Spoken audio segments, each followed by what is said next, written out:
Hello， 大家好，欢迎回到我频道。今天这个视频的灵感是来源于身边的几位朋友，就是总是跟我讲，让我去分享一下关于吸引力法则的这样子话题。更好的这样方式为什么不分享给大家呢？大概的先带入一下这个话题。如果大家感兴趣的话，那至于这里边的细节呀，和我自己通过吸引力法则怎么样运用它，和怎么样就是感染身边的朋友哈，包括它给我带来了什么，之后的视频中再跟大家分享。有一些人会有一些这种灵感体质，那么我就是属于从小就会有这种灵感体质，或者是说我对一件事情就是比较细微的去观察，就像有人说你总是看不到流星，但是我总是能看到流星，为什么？因为我总喜欢看星星，就是这么简单的事情，就是你在哪一个方面就是特别的留心留意，你就会比别人看到世界更多和认知更多的东西。08年、09年的时候，这个 Secret 就这个叫什么秘密那本书就非常的火，我先去看了他的一个访谈，主要就是分享这些人怎么通过这个吸引力法则来得到成功的哈，就是说它是一种现身说法。那么我觉得很多人光通过别人的现身说法，它是很难运用到自己生活当中去的。我呢就是简单的跟大家总结一下，这个东西它到底是怎么回事儿，或者是在大家能理解或者我自己理解范围之内哈，能够用清晰的语言来思路给捋顺一下。那首先吸引力法则这件事情大家都不需要我再去过多去讲了哈。首先这个事情你一定要抱着积极、乐观、开心的心态去想，或者是去期待，或者是去期望。自己的经验哈，你用这个期待期望其实都不准确，应该用体验，就是说你需要很积极、很快乐、很阳光，然后很善良的心态去真挚的体验你所想要的东西，或者是用那本书就向宇宙发出来你这个信号啊 ，whatever 你用什么样的词，就是你去设想，你去想你想要的是，你想要加薪，你想要晋职，你想要赚更多的钱 ，whatever 你想要个孩子，你想嫁一个好人家，你都要以乐观、积极、善良、主动的心态，把自己先放在这个事情里面，让自己坐在其中去体验。这个体验，我认为哈，就是咱们通过原理来想，为什么它会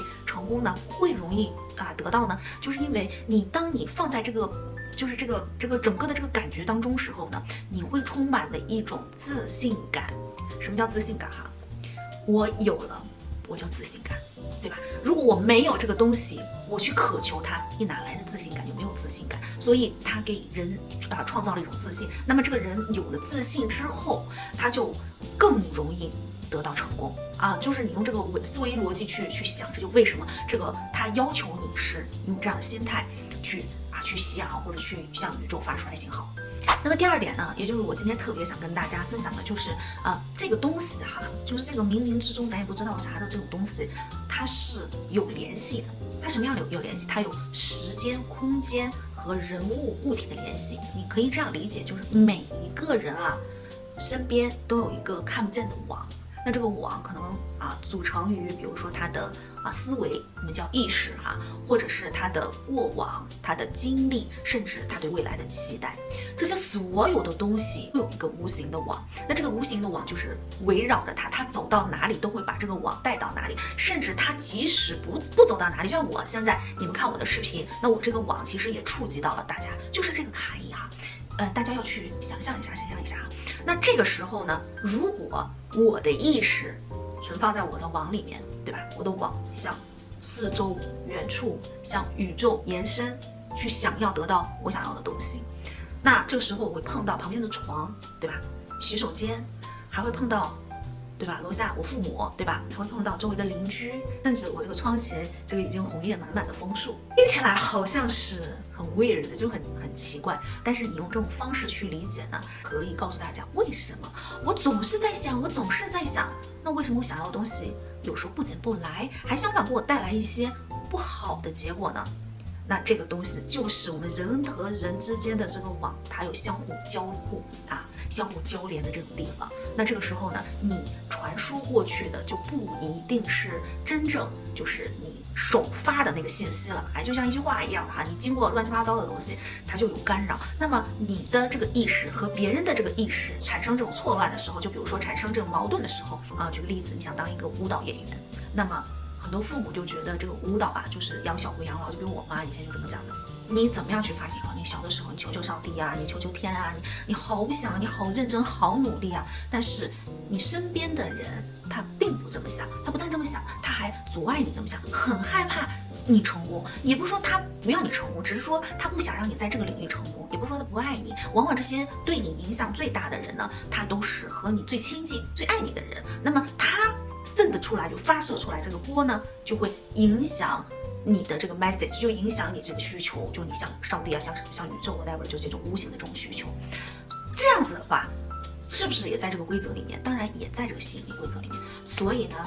大家要记住，一定要善待周围的人。还有一个特别关键的就是说，如果你想做成一件事情，比如说你有一个想法，刚刚萌发哈，一个初心，就告诉那些你认为一定肯定从内心会支持你的人，除此之外谁也不要讲。这是一个秘诀啊，也是一个吸引力法则里面，就你在 Secret 那本书、秘密那本书里面，很多书里面就不会告诉你的，你就只能通过就是这个原理去得到这样子的答案。那这个原理来自于哪里呢？来自于另一本书，叫做 Ask and it is given， 就是你要就会得到。这本书它应该也是起源于80、90年代，因为这个东西啊，这个吸引力法则其实在80、90年代就非常火爆了，你知道吗？然后传到我们这边，它好像是08年还是0几年的时候才录制那个纪录片之后，才通过 Secret 就秘密这本书，然后传到世界各地。那么这本书呢，我推荐大家，如果我不知道它有没有中文版，如果你英文好的或者大家想挑战一下的话，可以去看一下，因为它里面不是属于那种大的什么那个文人墨客写的哈，就很难理解，它都是老百姓写的，所以说都是比较通俗的语言。如果大家感兴趣的话，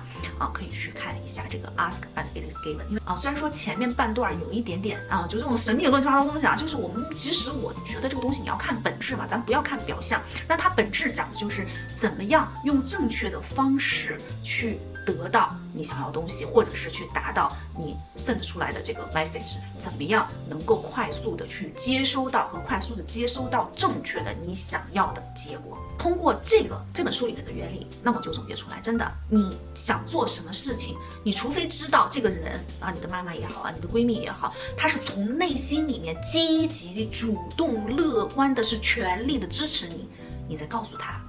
否则不要告诉她，因为你告诉任何一个人，比如说他口头上说那我支持你啊，你这个想法很好啊，但是心里面会讲他能做成吗？这个事情真的是不靠谱，哪怕他很爱你的朋友哈，他会说这个事情真的很不靠谱，但是那我也就支持洋洋一下哈，他这么努力哈，也支持一下，但是我心里面会觉得这个事儿真的不靠谱。那如果你的朋友跟你亲近的人有这样子的想法的话，那他的这个波段哈，就是他的这个想法，他的这个意识也会传输到这个波上面，也会影响到整个这个大网上面，也会波及到你。就这么简单。那这个原理，如果咱们按照正常的这种心理学原理，其实也不难理解。也就是说，这个鼓励和认同感给予一个人正向的这样子的一个积极的作用，有多么的关键。如果你有任何的就是非常奇妙的，或者是改变生活呀，想totally change自己的这种大的想法，那么这种想法一般呢，在周围人的眼里都是不可能的。我鼓励你，对吧？我爱你，我拍你的肩膀，但是在我的心里面会觉得他根本不可能完成这种事情，那么你就不要去分享，不要去分享。我觉得这个思想其实咱们中国的古人早就把这个研究的透的了，就是不要轻易向别人去讲8字还没撇的事儿，对不对？这个我觉得这个都融入到我们的教育里。我记得我就很小的时候，家里人都会这么去教你，对吧？这个真的是智慧呀。真的是智慧，这个是在吸引力法则里面特别关键的。所以说，每当我在这种小视频平台里面去看那种博主去乱七八糟讲这个吸引力法则啊，去讲怎么样自己去发送这个宇宙的信息啊，这些东西，我都替他们着急，你知道吗？我就觉得，如果你真的明白这些东西的话，你不要跟任何人去分享，因为如果你不分享，那么只有你一个积极的力量。那如果你分享给从心里边支持你的人，那当然的话，那就1+1大于2了哈。但是如果你分享的这些人只是口头上支持你，他的意识从整个身心他都是否定的，或者是不可能的这种状态，那他真的就是会影响这个结果。话说回来现在这个世道也变了，对不对？大家从这个互联网上去分享这个东西，它有的时候这个成功就这个信息它带来的并不是他想要的。就比如说，那我在互联网上去分享这个护肤的东西，我希望每一个人都漂亮的，对不对？我在互联网上去分享穿搭呢，或者是给我更多的建议，让我更漂漂亮，我更美好。但是相反，它带来的流量是什么？哎，你这个衣服在哪儿买的，对吧？你这个口红在哪儿买的？能不能帮我买一个？那这个呢，其实它并不是当时 send 出来这个 message。当然了，哎，但有的时候这个钱是不是香啊？它可能会得到更好的结果。但是咱们这个话题就专注于我们怎么样把这个发射出去的要求和想法，能够快速的、积极的、主动的迎接回来。哎，这个是我们考虑的范围。所以说啊，咱们撇去这种意外之财哈，对不对？那意外之财怎么来的哈？我跟大家再解释一下。就比如说，很多人会觉得这个女孩哈，哟，100多万粉丝哈，上千万粉丝，肯定赚了不少钱，她肯定赚钱，她不赚钱也是赚钱。好，这100多万哈，这100多万里面起码有20万人都是这么想的，那这个人他就赚钱。哎，所以说到这里，姐妹们，你们也得觉得，哎，这个女生她肯定赚钱，你知道吗？天天发视频，她一定能赚钱，她不赚钱她发视频干嘛呀？肯定不少捞。哎，你们也得这么想我，给我也赚个3河捞俩枣，好吗？所以说，你说这个东西真的很有意思，所有的这些都能跟这个原理挂钩。哎，你是不是特别有意思，特别好玩？那我也希望大家可以去尝试运用到自己的生活当中去，比如说，学生运用到学习当中去，并不是说我发送了一个要求，我要上一个清华北大，那我啥也不干了，我躺在家里天天嗑瓜子刷手机就能考上，而不是你做这些事情的时候，往往你的信息发射出去之后啊，你的人有了自信之后，你就有了态度。很重要，自信是刚才说了，你拥有了，你才会觉得相信，这叫自信。什么叫自信？就是我觉得我可以，我觉得我有，对吧？我觉得我行，这个是自信，是因为你拥有，或者是你认为，或者是你的 mindset， 你的梦想，就是 whatever， 或者你发神经了，你就认为自己拥有，这都叫做自信。那么态度是什么？就是我拥有了。我拥有了，大家有没有能不能体会到这种感觉？就是我不管你怎么想，反正我有，这叫态度。这种真的很难琢磨这个东西。就是说，如果你说我想考北大，我已经算是北大的一个预科生了，对吧？这叫自信，我肯定能上，我是100%能上的，这叫自信，对吧？为什么你有这个自信呢？是因为你觉得各个方面你都很强，你都是小的自信一块一块组成一个大的自信。那什么叫态度呢？态度就是说，那我作为一个北大预科生，我要升到本科里面，那我需要一个做事或读书学习的一个态度，这个就是你的态度啊。这个态度和没有自信的这种遥望式的态度是不一样的，这个态度是仰视的态度。哎，我之前有在一个情感视频里面专门去跟大家聊，你要把自己摘出来呀，朋友们，你要把自己摘出来，你永远不要去平行的去追赶任何的东西，你要摘出来，把自己提高一个纬度去看你想要得到的东西，那这个时候你是不是就豁然开朗了？那么这就是吸引力法则。我今天讲的就是更细致。当你理解这个原理的时候，你再去琢磨自己的方式哈，用自己的方式达到自己的梦想。再来还有一点非常关键，就是你不要把自己提高去压制别人，去拉制别人。这个世界呢是不是公平的很难说，但这个世界一定是在正向的往前运作的。什么叫正向？就是什么事情都有正有反。那这个世界它一定是让人向正向善的，也就是咱们中国人讲的邪不压正啊，这是一个大的规则和一个大的原理。所以说，无论你做任何事情，不要有邪念。比如说我要考北大，那我的闺蜜她比我成绩好，对吧？她一定不行，你不要去诅咒她，不要去诅咒她。你在心里面你可以就是祝福她，但是在心里面你可能会觉得啊，她是不是有点欠缺，这都是正常的。但是不要去诅咒她，不要说她一定不行。打比方来讲，如果只有一个考北大的名额，你们两个在竞争，她是闺蜜，你也很爱她，那么你不要去诅咒她不行而自己行。那这个时候你要把她放在一边，你要专心在自己的身上，你要不断的发送积极、乐观、善良、主动的信号，哎，向宇宙发射。那这个时候你所有的关注力在自己身上，不要去想啊，去天天地想她肯定不行，我怎么样去使点这种小坏让她差下来哈，一定不要去。因为如果即使